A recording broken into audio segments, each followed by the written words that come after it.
How can females be safe while running? You may have worried about this yourself, or you may have worried about this as a male runner like myself, who has a wife and a daughter who enjoys running outside. Or you may be wondering, when is the safest to run in certain weather, terrain, or darkness conditions? I have the perfect person to educate us on this topic today. Coach Kat from our Healthy Runner coaching team is back on the show to share some very important safety information for runners who either may be fearful of some of these conditions or who may need to be educated on some of the safety considerations we need to consider as runners so we can stay safe while getting in those mental clearing miles.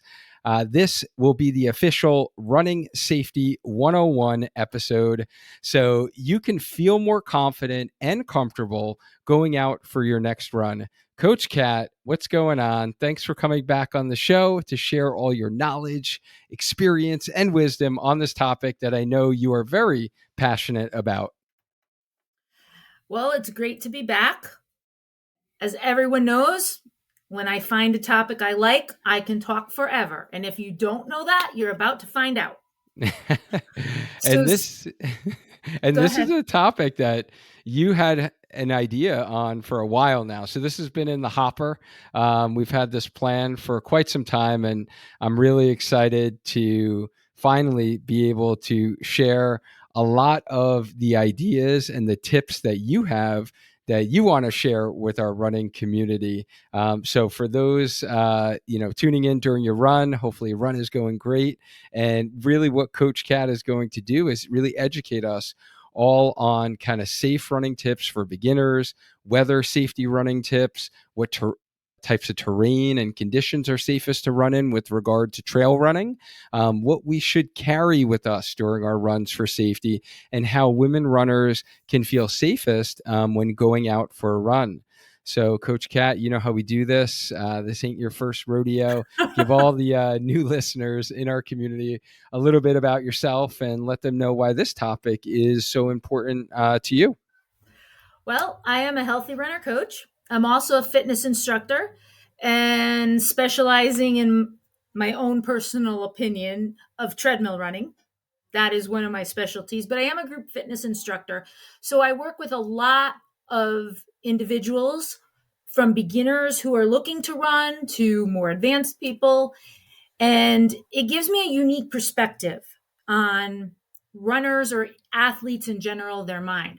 But one thing that has always nagged me is I see runners who are taking not the proper precautions. And then, I'm like, good, nothing happened to you. But they make not so smart decisions based on the thought it's not going to happen to me. And I'm not talking necessarily just about women feeling it. I'm talking about runners who are type A personalities who time and time again will do something that they probably shouldn't do, but they're going to gamble it. And I want to show ways that you can maybe mitigate some of those dangers. And I see it time and time again. And I've had some of my athletes get hurt because they didn't take the proper precautions. And I really feel passionate about, being safe. I work actually in a construction industry as another full-time job. So in case you didn't know, I have a lot of full-time jobs, but I'm really involved in OSHA and the safety of workplace practices. And one thing I have found is that most accidents are preventable, but people don't take the time to learn what they can prevent. And I want to apply that to my runners. Wow, such an important topic. And thanks for giving that context. And yeah, just like I'm passionate about, like, all running injuries, honestly, are preventable because they're usually due to runner error. That is an interesting perspective that you have. And boy, like, you are seriously a jack of all trades. It's just like amazing. The depth and breadth of your knowledge is just like incredible. But I love how you really kind of integrate the safety stuff that you do from like an engineer standpoint to like running. And that's why this is going to be so valuable for our running community, because you've thought about this a lot, and you've Every seen run, you've every seen run. you've seen people in these types of scenarios and Yep. situations, and hopefully those that are listening are going to learn. And maybe we just haven't been aware of, we've been putting ourselves in those types of situations, or some of us that just have been winging it. Maybe we can give them a little bit more kind of insight and maybe second guess whether or not they should be running in those conditions. But before we get into this topic, I do need to say, so for many of you listening on the podcast, you know that I am definitely, I would say, not your quote unquote treadmill runner. I haven't since I started my healthy running journey, which is coming up on my 12-year run anniversary, when I went for my first run outside after my hip surgery. And my surgeon initially told me, like, don't run on the treadmill. So I was always like fearful that if I ran on the treadmill, it would hurt my hip.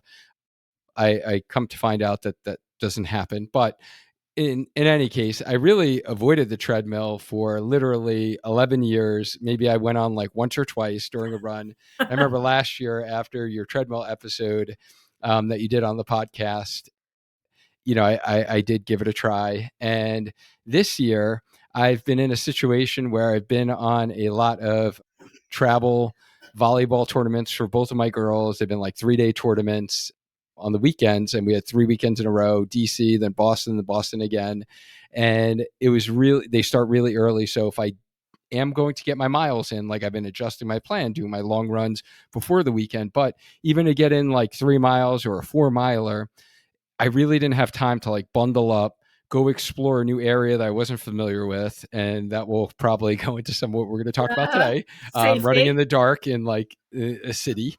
And, so I did run on a treadmill. And Coach Kat has done like such a wonderful thing within our Healthy Runner coaching program right now. She's created some videos. One is like a treadmill basics video, kind of letting you know what are the things you need to consider when running on a treadmill. And then she actually recorded, which is like very talented, by the way, a video of her literally talking us through a treadmill workout. So it's a run on a treadmill, but it's not boring.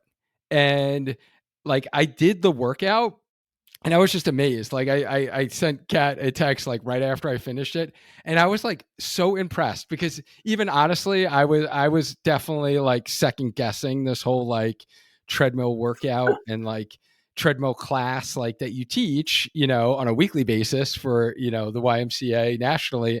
And I really did think it would feel like a running workout. Like, I would be like, oh, it's kind of like, okay, that sounds good. But hey, I did the workout. I did the run.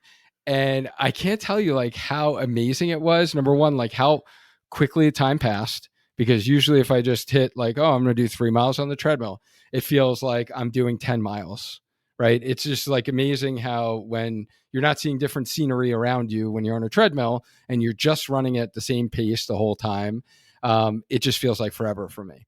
So this workout that you created, which is like great, because time flew for me. But the other thing I really loved about a Cat is that it's totally scalable, because it's not dependent upon like, hey, put the treadmill at 6.0 speed.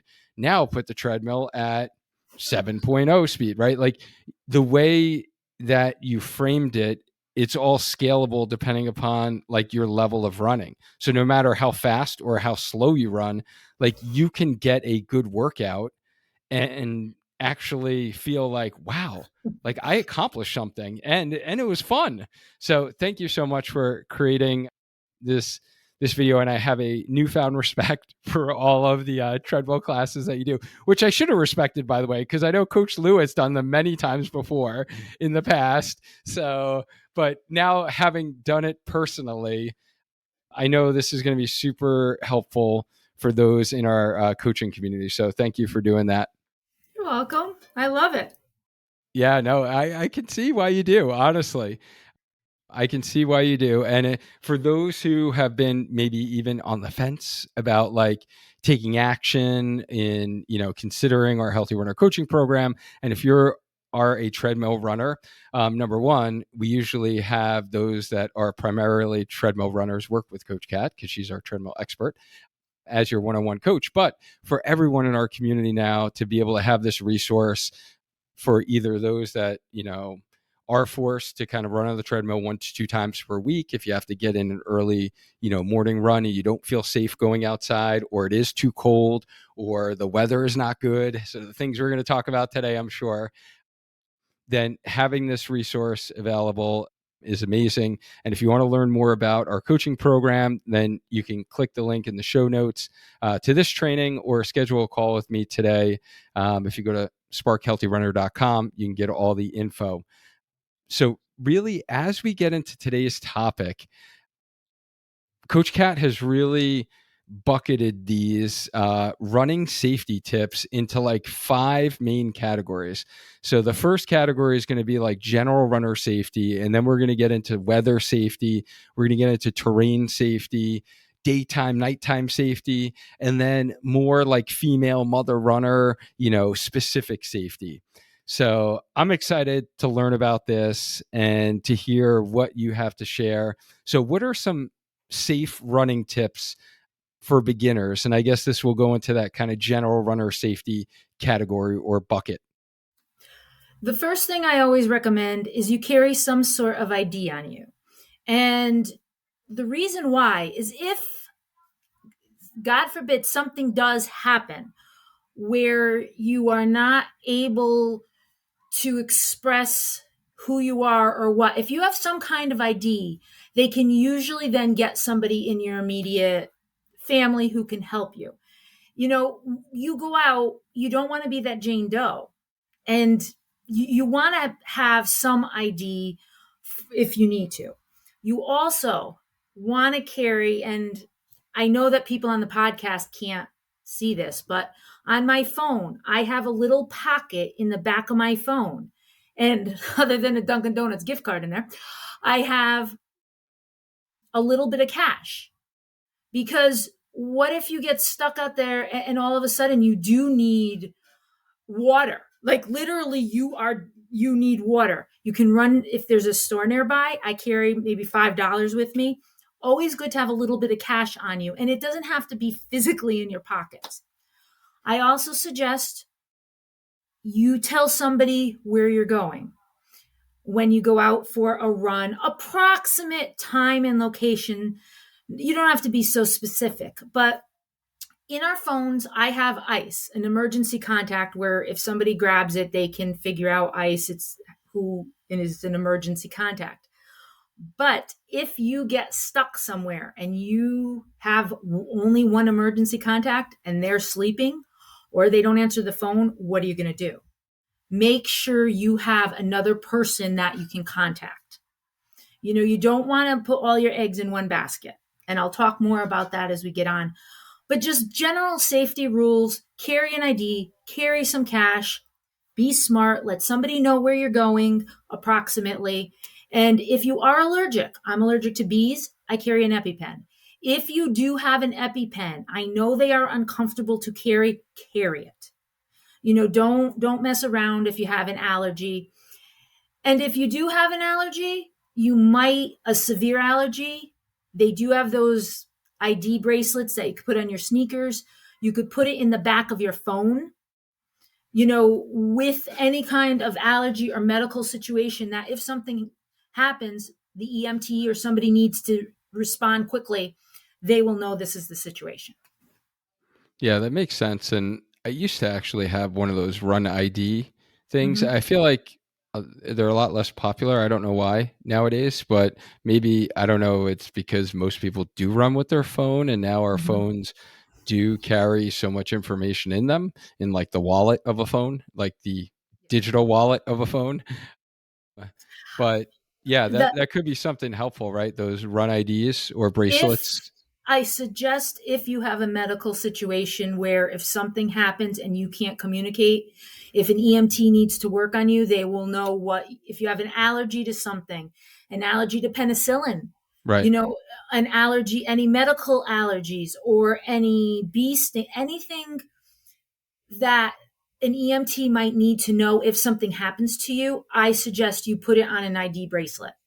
Just you don't have to if you're a regular runner and you have no issues, you might not need it. But if you do have a severe situation, I suggest you carry some way of letting an EMT know what you need.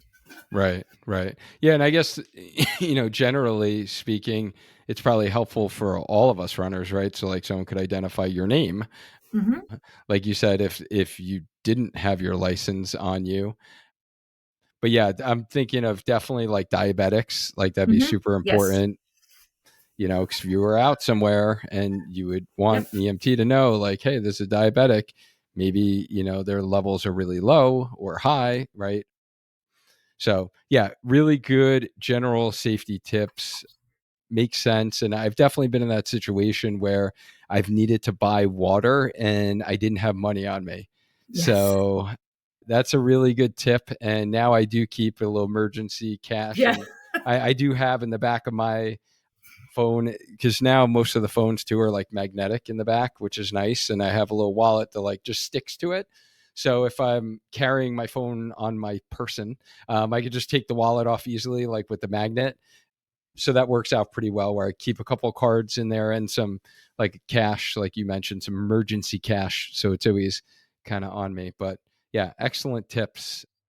So what do we have, with regard to weather safety running tips? Okay. This one is my pet peeve because runners do not listen to the weather. They just run. They don't want to know half of the time if it's going to be inclement weather because God, we have to get our run in. And I hear you. But I'm going to suggest a couple of things. Thunderstorms. On your phone, you can download a lightning strike tracker. It's on any weather. It's on, I know we don't represent weather bug. It's on any one of those.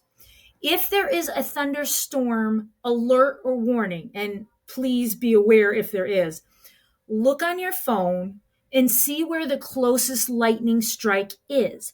You would be amazed at how, if the lightning strike is 50 miles away, you're okay for a bit. But if that lightning strike is 5 miles away, no. And I know people say, well, lightning is probably not going to hit me. That may be true. But thunder and lightning storms also have high winds. And if you are out on a road, or like in Connecticut, the Farmington Canal Trail, there are trees that have gone over and you can get hurt by debris. People don't always think. They think thunder and lightning, oh, I'm not going to get hit by lightning. You probably won't. But what about the winds that accompany these brief storms and the debris and the trees that could possibly hit you? So if you can't wait for the storm to be over, my suggestion is do your run on a track. And the reason why is because your car is a very close distance to you if you need to get to it. And generally, there's no trees, there's a lot less debris at a track, and you can still get your run in, but you can get to your car if that thunder, starts to get close. And I've done that. I've gone to the track because there's a chance of thunderstorms. I see that storm coming in. It makes me run faster. I get the run done and I go to the car. So that is one way to get around running in a thunderstorm. You know, if you can't wait, and some runners can't, but if you can't wait, go to a track where you at least have some protection. Another thing, I will not run in ice storms. That is probably the one place I won't. If you live in an area like Alaska or someplace where there is a lot of ice, you probably have shoes or sneakers. I know a lot of people run in them on a regular basis. But if you don't, and we get an ice storm here or there, don't try it, because if you even yak tracks, any of those things, your gait is going to be off. It may not be worth falling. That might be worth when you want to consider a treadmill. The other weather is snow, which luckily in Connecticut for some people, we have not had a lot of. And I know runners love to run in the snow. That's all well and good. but snowplows can't see you. They do not see you. Their line of sight is not there. So if you're running in the road, even if you've ever seen a snowplow come at you in a car, imagine what it's like while you're running. They're not seeing you. So wait until the storm is over and the snowplows are gone. I know that a lot of people are freaking out because they're like, I have to get my run in.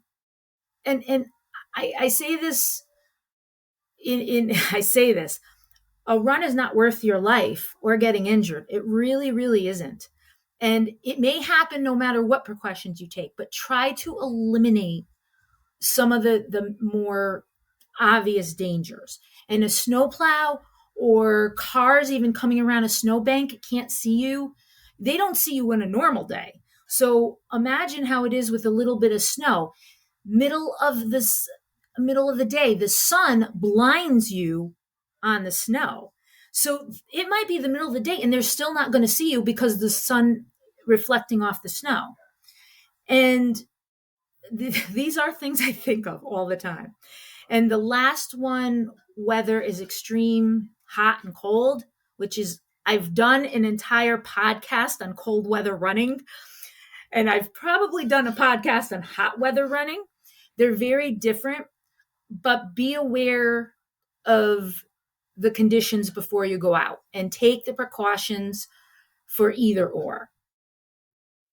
Yeah, and just making sure you're prepared, right, in Yes. terms of dress, hydration, electrolytes, Yep. obviously for the heat stuff, but for the cold stuff, Layers, keep making face sure. covered. Yep. So Absolutely.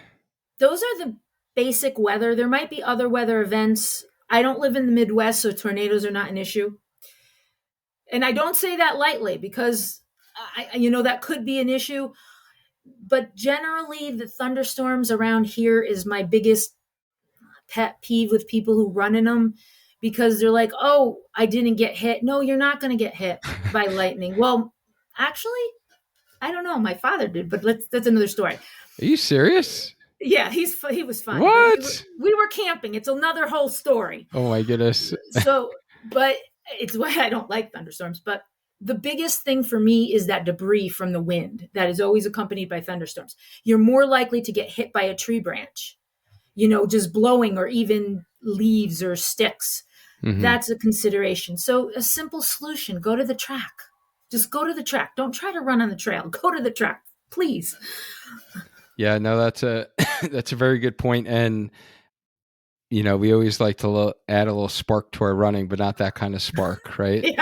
Yes. And yes, I do remember fondly one run that I was doing during I marathon know. training last year, Huh? and it was definitely not a great idea. However, I did track my weather app, and when it did say that lightning was like really close to me, I seek shelter. Yes. So I waited a good 10, 15 minutes while kind of the eye of that little Yes. storm or front kind of passed through. But yeah, that was definitely a little scary as I was out there for that long run. And that's, that I think those are the ones that you really have to be mindful of. Is weather can change quickly, especially, in the summertime when you have those warm fronts that just like come through, and it's really humid outside and you get these random, thunder and lightning strikes here and there, these little cells that pop up. If you're out there for a long run, right, like the weather could be like totally different from when you started your run. So that's a good one. And I will defer on the video you're going to see me post from this morning's run. I will mention that. I'm glad you didn't see it before today's chat. It wasn't the smartest that I could have been. And when I was halfway out there, I kind of regretted it because, and this is to be like quite honest, is you really need to consider the surface. And, if it is a little slippery, then you are increasing your risk of having a fall. And like Coach Kat said, it only takes one fall for you to fracture a wrist, fracture a hip. especially if you're a little older, especially you're more at risk if you're a female, if you have family history of osteopenia, osteoporosis, things like that. You guys need to really be careful because it only takes one little slip. And then, like you said, you get one of those major traumatic injuries, you ain't running for at minimum 8 to 12 weeks Yes. because that bone's going to have to heal. So definitely prevention is the best medicine, and you can't stay healthy as a runner if you're not being safe. So great tips for running in the weather. So let's talk a little bit of terrain, and I know you Mhm. do some trail running. So Yep. how do you stay safe while running in the trails or doing trail running? Well, is this one is a little more tricky because it does depend on what you view as trail running. And I know Kim from a previous podcast went into all the beginner basics of trail, but how do you stay safe is you know what you're getting into. If you are a very new trail runner, look at the trail beforehand and make sure it's not so technical that you might have issues with the terrain. But I'm sorry, more Kat. than Can you just say first beginner trail runners or don't do it? oh, When you say technical, what does that mean? that means gravel. You can gravel if you're in Connecticut, the gravel alongside the Farmington Canal Trail. That could be considered a trail material. That is millings. That is a trail material on some trails. But then you get something like a pure hiking trail, which has rocks and sticks and stones and, river crossings and elevation. That is more technical than something as a like flat coarse milling situation. And just be aware because you may want to consider, if you're not an experienced trail runner, staying away until you get more experience because you can twist an ankle, roll an ankle very quickly. And if you are trail running, if you are by yourself, you are going to have to hike or get out of there. It is not like being on a busy street. And that brings me up to the other stuff, what you should carry. But you are on a trail. Usually it's less populous, which is one of the reasons I love it. But the negative is there's very few people around. So if something happens to you, you're going to have to kind of take care of yourself. And that is where it is vital you let somebody know where you're going if you are doing a trail run. You have to let them know where it is, approximately how long it is. If you get lost on the trail, at least they will know where the approximate location you are. But one thing I invested in, and I know it is an expense, is my Garmin watch. And this also will cover in like women's safety, but my Garmin watch, it's a Forerunner. It has an out and back function. So what happens is you put the run on, and if you hit the out and back, if you're lost, it will kind of show you where to go to get back, which is on a road, generally speaking, you don't need to. But if you are doing trail running, that is a situation. I also, on this one, it has an emergency assist. I push a button, it alerts somebody, my emergency contact, their phone, that I'm in trouble. They can text me. If I don't respond, it automatically gives off my coordinates of where I am. So if I am injured and I cannot talk, but I can push the button, my coordinates will be available. And the Forerunner has a different system, a backup system than just GPS. So it will pick up. It's overkill probably for the road, but I invested in that because of the trail situation. That's that's an amazing feature, by the way. And just from someone who has had this feature on my watch and have yet to use it, we actually talked about this at our holiday party, Mm. if you remember. How does one actually do that whole out and back? Like, does it automatically happen before, like when we go for a run, or do we have to like set something before we go out for a run? At least on mine, if I hit run, and it'll start recording. If you push the button a lot of times, it'll show you your path.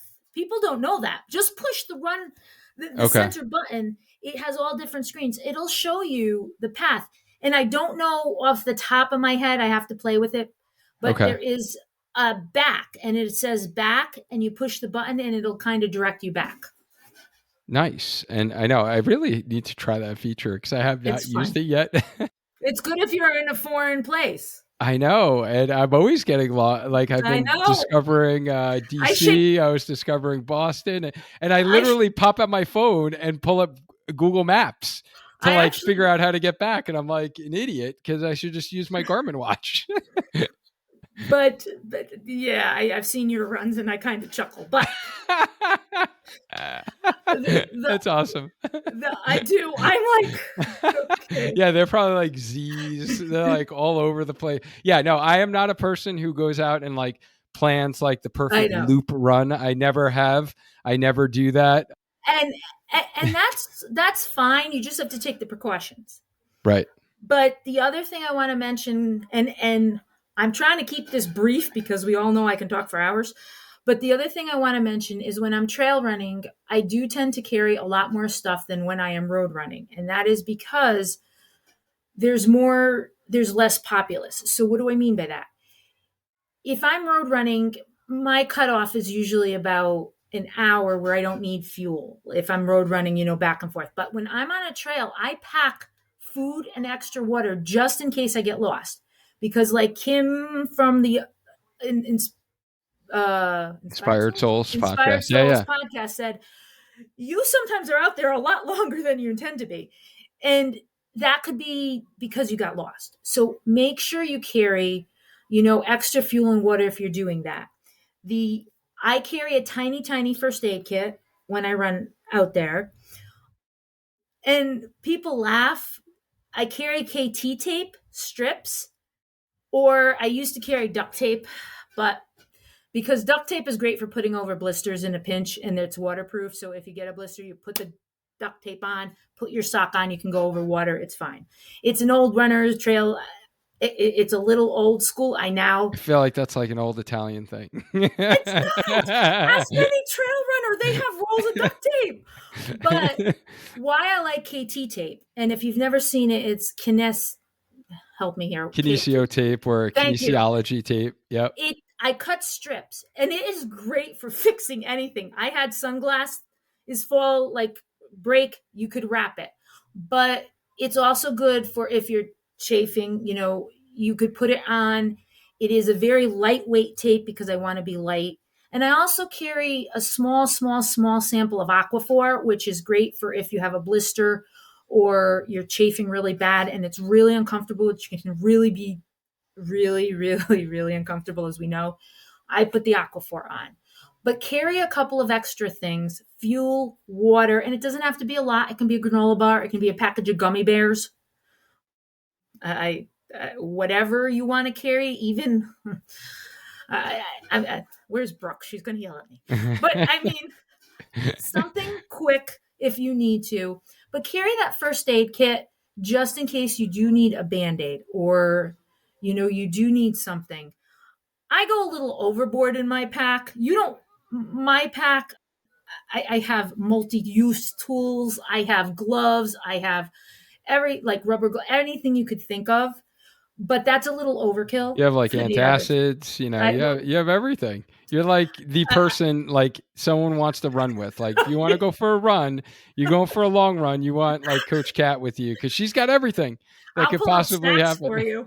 I'll pull out snacks here. Anybody want potato chips? You want whatever. But I really will.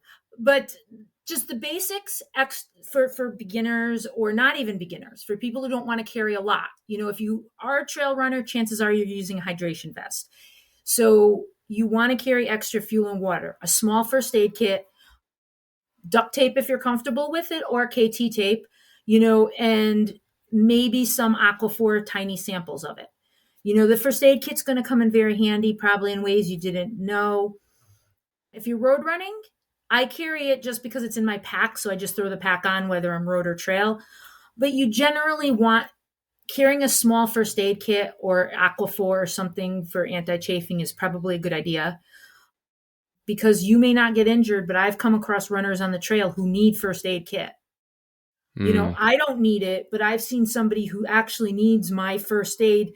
They right. fell and they had a horrible cut on their arm. And I have the rubber gloves for that reason, but I also have antibiotic ointment and I band-aids, and I put it on for them. So it might not just be you. It might be for somebody you encounter. I've luckily never needed it, but I have had to help people. And that is one of the reasons I carry those rubber gloves, just for hygienic purposes. Right. That's the bio in me. Yeah, so that was some really good tips on like what we should carry while running for safety.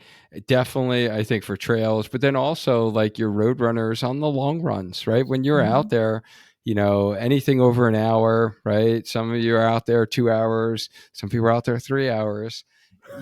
It could be, you could encounter one of these scenarios and situations. And if you're having a vest anyway, because you're bringing your hydration, like you have some pockets on that thing, right? Might as well use them. Might as well fill those pockets Oh, up. they're filled. Oh, I don't have room. I had to invest in a different vest to get more pockets. And I do have to go back to trail for, I forgot one Yeah, aspect, but when we're of done, course. animals, animal safety. If you are trail running, you do have a greater chance of running in an animal. Not necessarily, but bears, I've never really had an issue. I know people have. So just be animal aware, be aware of the animals that might be in the area you are going to run. And I know that some people carry bear spray. I have never. But just be aware of the animals that you are potentially going to encounter in trails. And if you are concerned, there's specific ways to deal with each of those animals, which I do happen to know of, but I'm not going to get into it because that's a whole nother podcast. Cougar versus bear versus raccoon versus skunk, possum, you name it. I know what to do. But so run with me. There's your solution. There's your runner Yes. safety. And But going back to a previous episode, the possum is the most that's underrated animal out there, right? I the Misunderstood possum. animal. The possum is my spirit animal. I mean, it is so misunderstood, and people are like, "It's so ugly." No, it eats more ticks than any other animal out there. It is so, and it's kind of cute when you look at it from my point of view. But I love possums. But anyway, side note. No, if nobody's ever heard me before, they're really thinking this is crazy. Guys, I told But you she is a wealth of information. Like but she knows every topic out there. Animals, safety, but just be engineering, just treadmills. farm equipment, but just but cars, but just be aware of animals that might be in your area, which is very localized. So New England may be very different than Alaska or Midwest or California. So just keep an eye out for those type of animals and any when you're trail running for the most part. Yep.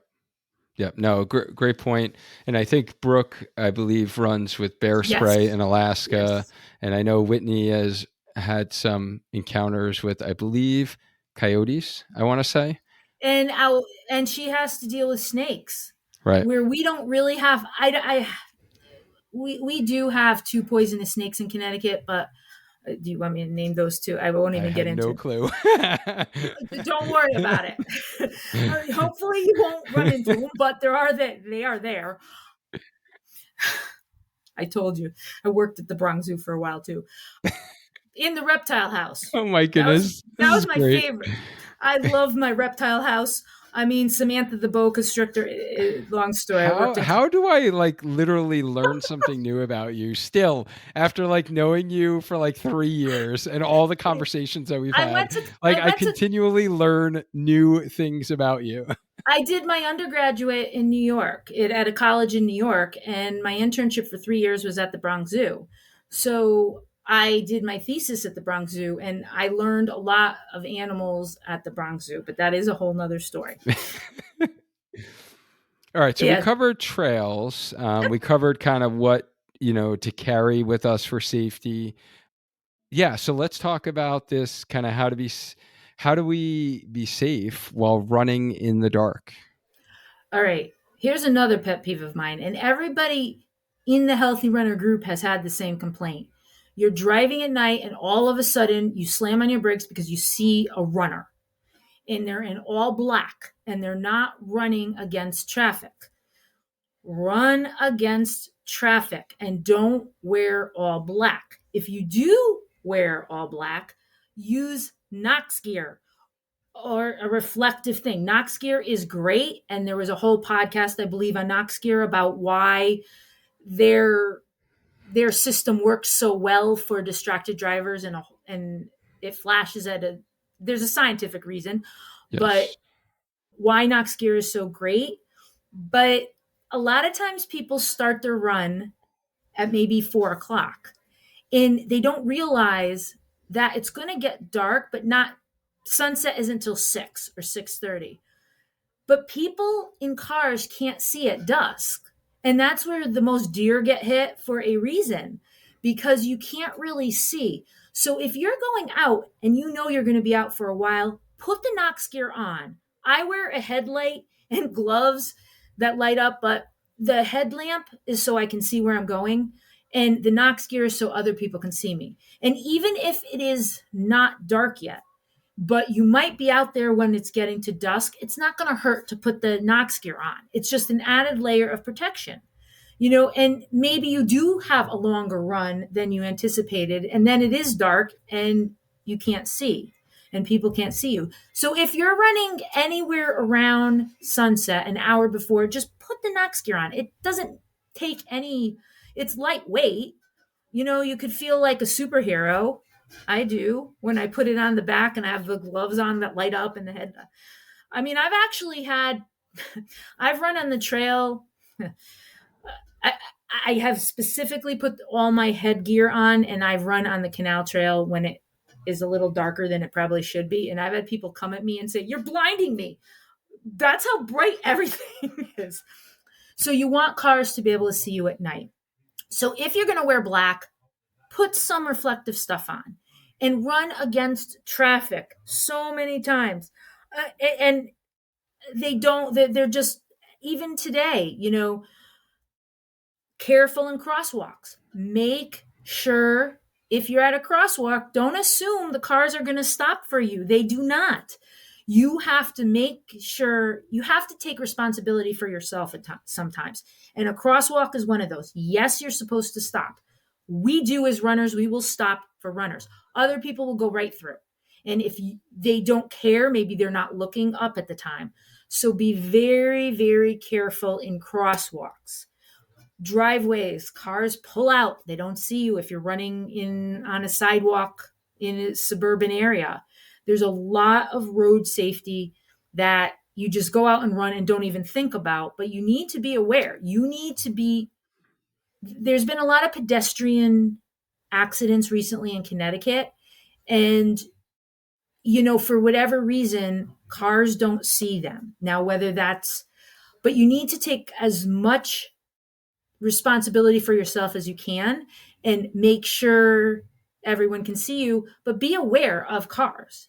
Just be aware. That's really all I can tell you.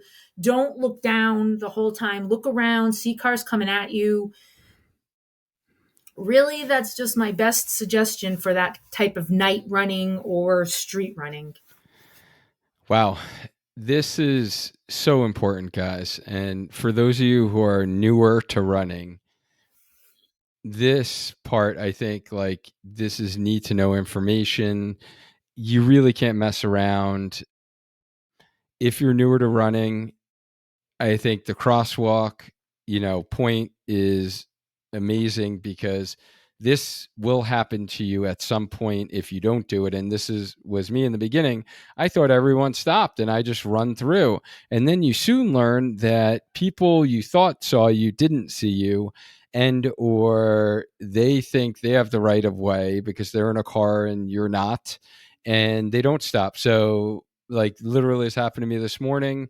Right. So if you guys envision you're running down the street and let's say a car is coming from the left and they're going to make a right onto the street that you're running on, most people now don't stop. They roll through their head is looking left because they're Yes. seeing if a car's coming.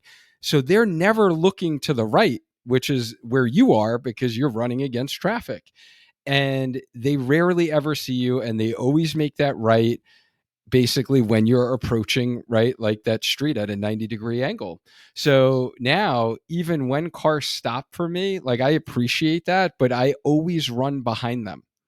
So I never ever run in front of a car because honestly, it just takes one person to you think they saw you and they're stopping for you. Meanwhile, they were just like giving a little like baby stop and they're looking left and they're going to go, right? So I think that's a huge, huge thing because it happens all the time where cars just go through Hmm. basically, the intersection.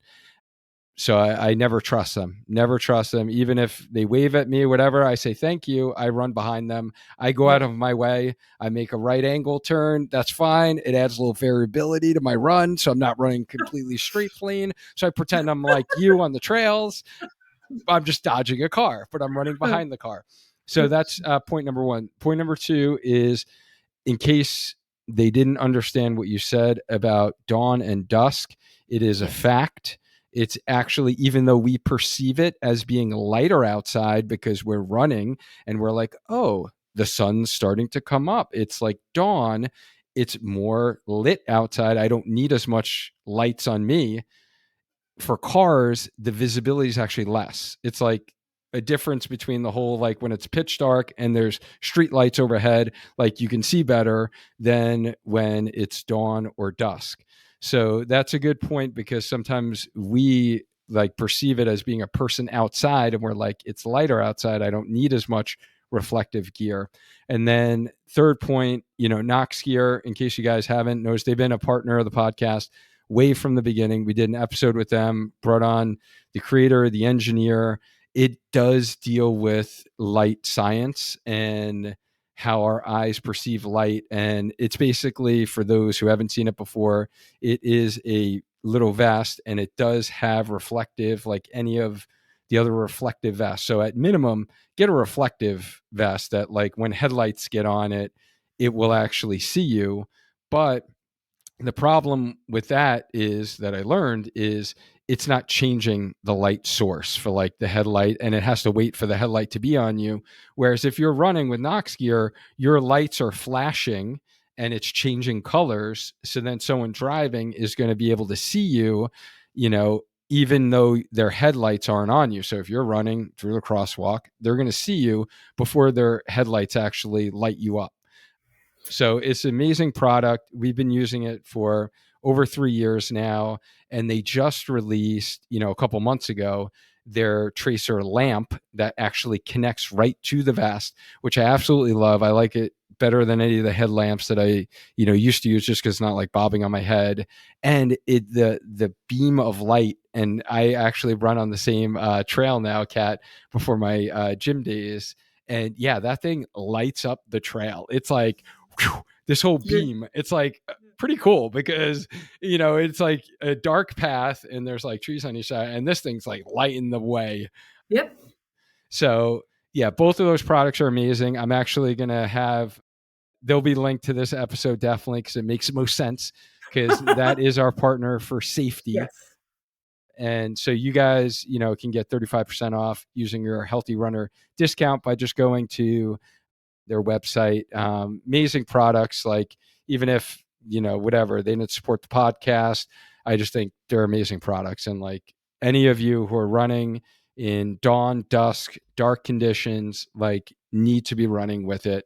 I feel very strongly and passionate about that for safety wise. So thank you for all those tips. And yeah, let's get into Hmm. this tip. And usually I would say we start to think about this when we hear one of these horrific stories of, a female being abducted or, right, like runners going out for a run and, you have someone that just does harmful things, right? Yes. And, you know, really safety for women. And, we have a lot of female runners that listen to this podcast. And like I said, my wife runs, my daughter runs. This is something that, many of us think about. And I'm sure you've thought about this a lot. But how can our females, be safe while running? Like, what are some tips that can really, help females feel more confident and be able to get out there and feel a little safer? Okay. One, I do want to preface this by saying that I have a background that's a little different than a lot of other women. I was an amateur boxer. I have a third degree brown belt and I took Krav Maga for a number of years. So I have a little bit more of a self defense background. But having said that, I do not mess around with this stuff because it doesn't matter. And it is a serious issue that I want males to be listening to this part too, because believe it or not, they can help. And before I get into any of this, I just want to tell males, if you are running and you see a female approaching you, running and you are a runner, wave to them, because it just kind of takes the edge off. But be aware that as a male runner, when we see just a single male coming at us, if they move over to the side, don't take offense. Really, I just want to stress that. And, it's something that a lot of male runners may not have to deal with, and that's wonderful. But women do have to deal with this every time I go out on a run. I am aware and I run through scenarios day in and day out. If someone comes left, someone comes right, hook off the jab. That's my name on Instagram for a reason. So I'm always running through these scenarios. But most women don't think like this until A, it's too late, or B, they hear something on the news and then they get all nervous and they don't know what to do. So first, I'm going to tell you, check your run settings on your Strava account or Garmin Connect or any Map My Run. Set it to private, because if somebody is stalking you, or because there are women who have this problem, or somebody just all of a sudden is stalking Strava, they will know your routes. And we're type A personalities for the most part. We run the same route over and over and over. They will know the time you ran, how long it takes you. They will know more details about you just by your running than you want anybody to know. So set it to private and only accept friend requests. I don't know how it works on Strava. I don't have a Strava account. I have Garmin Connect, but just accept people who you are comfortable with knowing your runs. Go in there, make sure they are still private, because sometimes updates, people don't realize. If there is an update, sometimes it will set it to the factory settings so that your safety, privacy are not on anymore.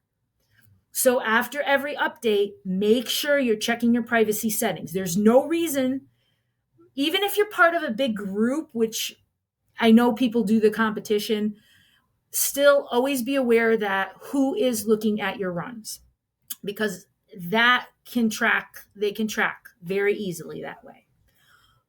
And that's also, we tend to run the same routes all the time.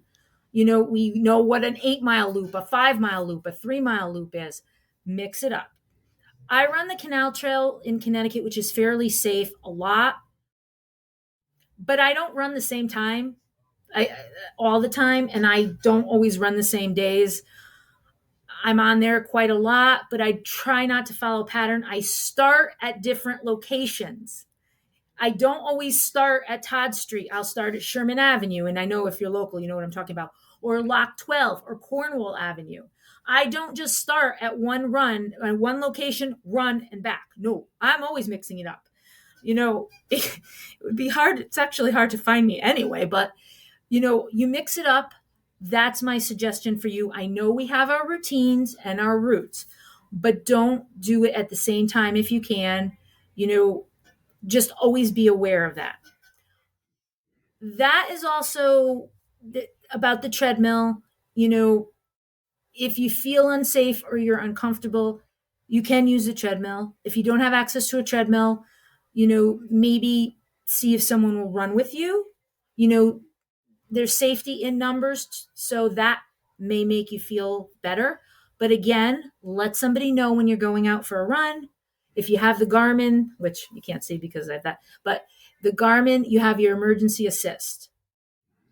So a lot of times I hear women carry pepper spray, which is all well and good. I carry it for animals, actually. But if the pepper spray is in your vest or in your belt, you are not going to have time to grab it if someone grabs you. You do not have time. You have to react instantaneously. And if that is not in your hand, and they have runner pepper spray, and I wish I brought it in. I have like 4 in the car if someone needs to borrow one. It's you put it around your palm and you carry it. If it is in your hand, you will then use it if you need to. But if it's in your vest or somewhere, you have to have it immediately. You cannot be risking, you know, you won't have time to pull it out. You just won't. You're going to have to use it instantaneously. And even just the threat of it, it will help you.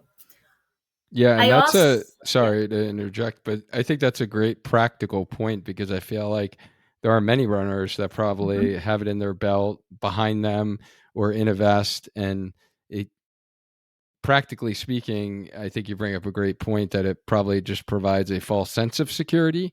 And if they were actually in a situation where they needed to use it, it's not really functional Yes. for how they are placing it. So thank you for bringing that up.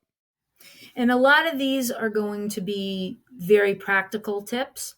I have very long hair. You'll never know it because it's always in a bun.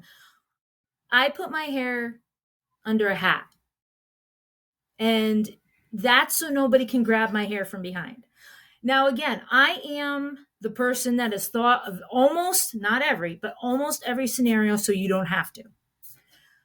This is really what I do in my spare time when I'm running, guys. I think about what could happen and how to prevent it.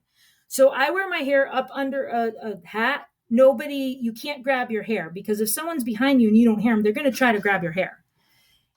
If you don't wear hats, just try to put it up in a bun so it makes it less grabbable. Another thing, okay, it, this is going overboard, but if it ever reminds you, if you ever need it, you'll have it. You wear a hydration vest. They always buckle in the front. Somebody grabs you from behind, unbuckle it. All they're going to get is that hydration vest and run. You know, think about things like this. If someone grabs you from behind, if you can unbuckle that, I don't know if you will because it depends. If they grab you in a bear hug, it's different than if they just grab your pack. But if you can get that unbuckled, they'll be left with just that, hopefully.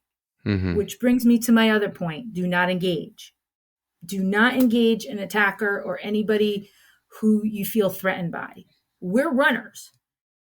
I would hope, I think, for the most part, we can outrun people. This is when you ignore everything your coach tells you and you do RPE 10. You fly. You get, and you don't have to outrun them too far. You have to just get to civilization. You just have to get to a road to signal a car. You just have to get to a house or a business. Don't engage somebody. My first, see how I get all hyper there, my headphone fell out. Yeah. My first reaction, it might be a little different, but I would still highly, highly encourage you, if you can, run. Do not engage. Do not, because you don't know if they have a weapon. You don't know anything about them. You don't know what skill set they have. And run. Just run. I mean, sprint. Even if you're not a sprinter, now's the time to develop your inner Usain Bolt. Just run. Just, I can't stress that enough because 99% of the time that should do it. If they pursue you and you have to go to plan B, we go to plan B. Which brings me up, I hear a lot of women also say, I took a self-defense course. Great.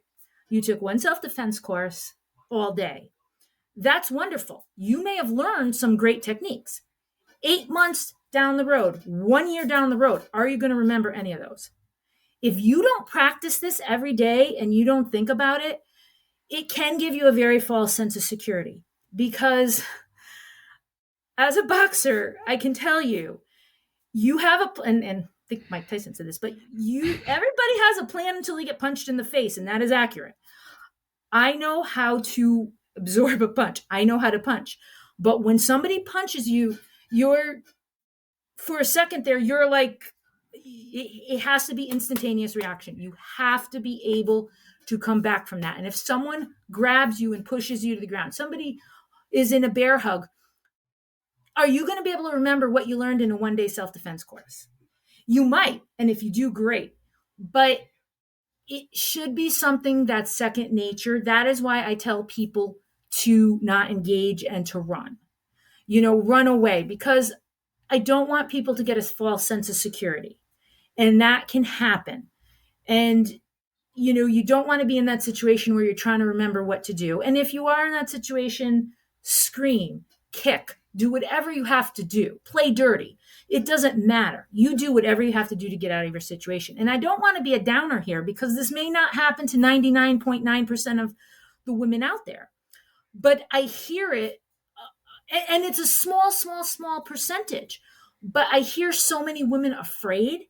So I want to express to the women, you know, I I feel better having all these things. I'm not scared. I'm not trying to be a downer. I'm trying to empower you to know what to do so that when it happens, you're ready to go. And if anything you can remember, I tell you, run. Just stick that in your head. No complication. No tricky techniques. No pepper spray. No those cat ring things that have sharp points that you could stab. No, no, no. Just run. That is the one thing I will tell you is run. And to bring it all back, don't put yourself in a situation to begin with. And a lot of us say, well, we don't. Well, how many times have I seen posted people going on vacation and women exploring runs and running in different areas, which I know we want to explore new areas, but you have to be careful because you don't know the area. You could go from a very safe area to a very bad area, one block. And, you are not familiar with the area. The canal trail, I know that inside and out. I know where someone can hide. And I mean, there's no way. The canal trail I'm pretty comfortable on. But if you're in a new area, that's where I suggest maybe, I hate to say it, unless you're running with somebody or you ask the running community for safe running routes or you hook up with a running community. A lot of towns, you could look on Facebook, they have running communities. You go there, you look up those running routes, you say, hey, I'm visiting. Don't give the specific date, but just say, hey, I'm visiting. Is there a safe area to run in? Do you guys have a running group where you maybe meet every Saturday that I could join you? That might be a better option for women who run solo than just going out and exploring the new area. If that's not an option and you're in a hotel, treadmill, hate to say it, but it's better to be safe than sorry. Ask the hotel staff, is there a safe running area? Or you just have to take these precautions ahead of time. And I know women, we love to run and explore new areas, but if you think about it, maybe logically, find people who already run there. And in the healthy runner community, you can put out, hey, I'm going to be visiting Manassas, Virginia area, which was where I went a while ago. Is there any safe running routes? And for the most part, the running community, especially the healthy runner community, will say, hey, this is a good place. Or, hey, maybe you should run here.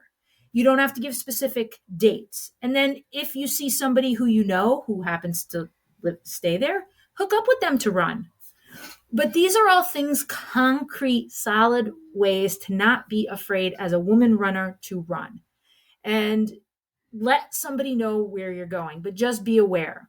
Headphones, I do wear headphones, but I also don't keep them very loud. I know people wear those is it the aftershocks? Yes, yeah. Now they're called shocks. Shocks, okay. I don't run with those. They're just they just don't work for me. But if you are in a new area, how many times Do we go on vacation? We take our music, we use our music on a run in a strange area? No, no, no. You know, be aware of your surroundings. Everybody, just be aware of your surroundings. And that covers basically 99% of safety. You Right. know, it's all, a lot of it is preventable. Don't put yourself in a position where you are going to have to react. It might happen no matter what precautions you take, but eliminate as many as you can. And again, for women, I don't want to be a downer. 99.9% of the time, it won't happen to you. But why take that chance? You know, just take these precautions and remember, run. You can hopefully outrun somebody. I always joke that, yeah, I can outlast them. They'll get tired after about like 10 miles. I don't know. I So those are just, and I'm very, very passionate about this, very, because I am a woman runner, but I see it in my athletes and runners who come to me and say, hey, I had this experience. You know, I see it on social media, and I just really want to emphasize, don't get an over sense of security, don't be overly paranoid, but take sensible, logical, concrete ways to help yourself. Yeah, and that's what I get out of this is that a lot of this is sensible and easy to implement. So thank you for sharing that. And I know that is something that is a pet peeve of yours, and it is something that you are passionate about. So Mhm. thank you for sharing. And you've been very thoughtful about, and, I think your background is somewhat unique because even though you have, the experience you do have from like a self-defense standpoint Mhm. and a boxing standpoint, all that, like your overall message is like, you're still going to run, right? I Like am. you're not going to engage.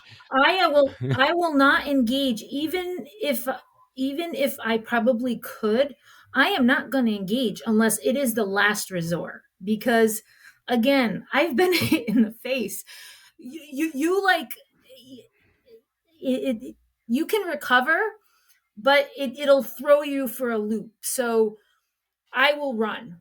I will not fight if I don't, and I don't care. If I have to, yes, just like you will too if you have to, but you don't want to do that. Right. Just get out of there. Get out of that situation. Yeah, no, it's super helpful. And as we're coming down the final stretch here, if you could change one thing about the misconception about runner Hmm. safety, what would that be? That you have to, that it's everybody else's responsibility. It, if every one of us as runners take responsibility for our own safety, we wouldn't have a lot of these issues. And we always don't assume it's somebody else's fault if there's a car, or you trip or something on a train. The misconception of runner safety is that it is other people. No, we are in charge, we are in control, we can take the precautions ourselves, and it doesn't have to be scary. That's the one thing I want to say: practical, logical, non-emotional for the most part. Don't let it be scary. Just do it and enjoy running. 99% of the time, I don't think any of us will have a problem. But next thunderstorm, if I see any of my runners, my own personal runners, who are running in the middle of the thunderstorm and it's not on the track, you might hear from me.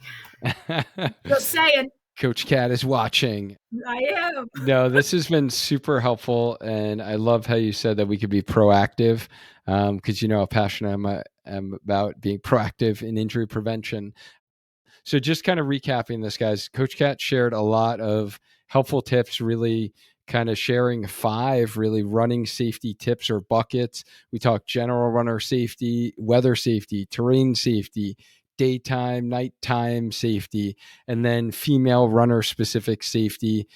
If you want to hear more from Coach Cat from some of her previous trainings that have been super helpful, she alluded to the treadmill specific episode. You can simply click the link in the show notes to get all of Coach Cat's wisdom in her previous trainings that she shared. And also, you can learn more about working with her personally in our one-on-one signature coaching program to help you get the structure you need to meet your running goal. And you can also head to sparkhealthyrunner.com to find out about that. And, just like one of Coach Kat's athletes said that she actually, and if you go on our Google page and check out our reviews, you'll hear many of the runners mentioning Coach Kat's name specifically. Kristen is one of them. She said, I love the Oh, one-on-one coaching from the Healthy Runner coaching team. I work with Coach Kat, who is so responsive to my beginner questions and tailored a plan specific to my needs.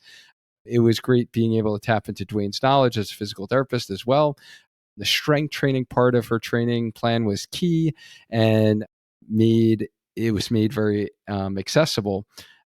She went from a clueless beginner, frustrated runner with aches and pains to feeling empowered and having the confidence to push herself.